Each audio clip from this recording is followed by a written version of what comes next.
In today's review, we're slumming in economy on Turkey's low-cost carrier Pegasus for over 8 hours. Was it worth the low cost? Let's find out.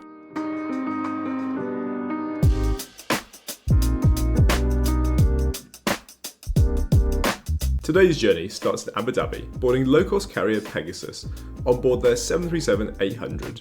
But due to stricter rules filming other people in the UAE, the full review will be in part 2.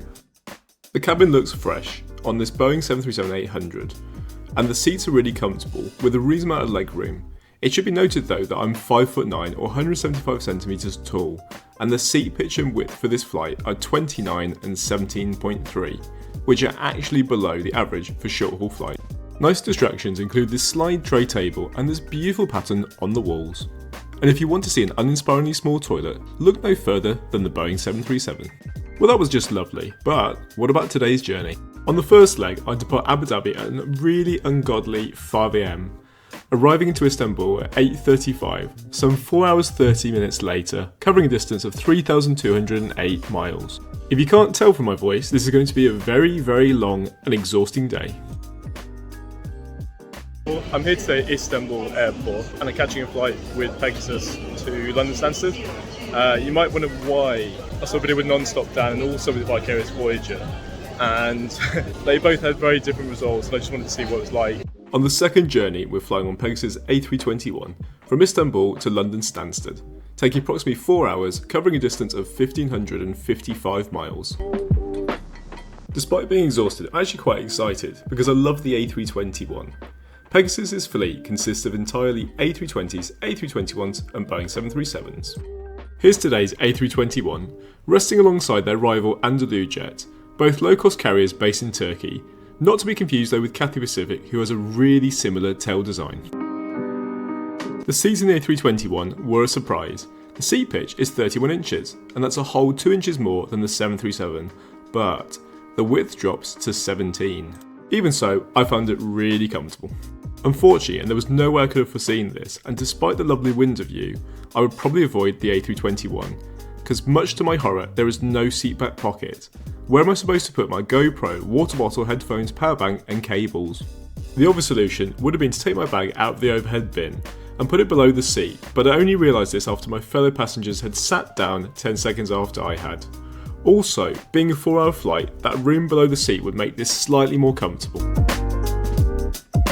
Hand baggage in the overhead compartment. After wedging the bottle between my legs, it was time for a very slightly wet takeoff.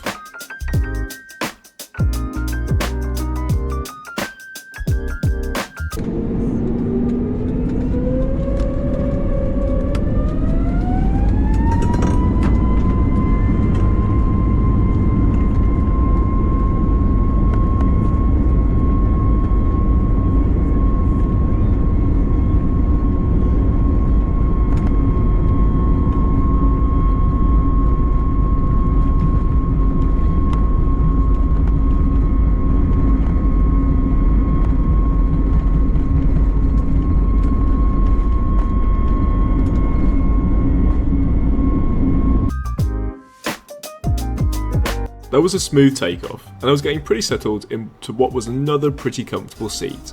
Before having a nap, let's see what nibbles they have on board. The menu can be accessed via the Wi-Fi, or there's also a physical copy in the back of the seat. On the Wi-Fi, you can access flight information for free, including a moving map.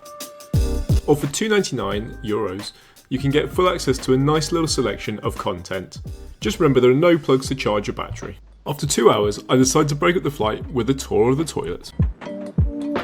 The toilet on the A321 reminds me of a time when the sky was full of 747s. It's not going to win any awards, but it was at least clean and pleasant. Enough said on that one. It's quite a different experience though from that of Qatar's Boeing 787. And that was only yesterday. Some 90 minutes later, the announcement came on that we were preparing to land. Don't get me wrong, I know I had a moan earlier that there was no seatback pocket, but this was in no way a bad flight. I just couldn't help but wonder what it would have been like if I'd flown direct to London with, say, Etihad or Qatar.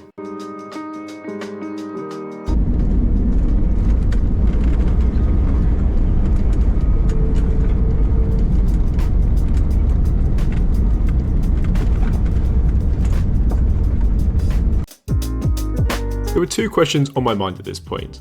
The first being, why was a British Airways plane parked at London Stansted? If you know, let us know in the comments below. And the second was, could I separate the tiredness to decide would I fly with Pegasus again in the future?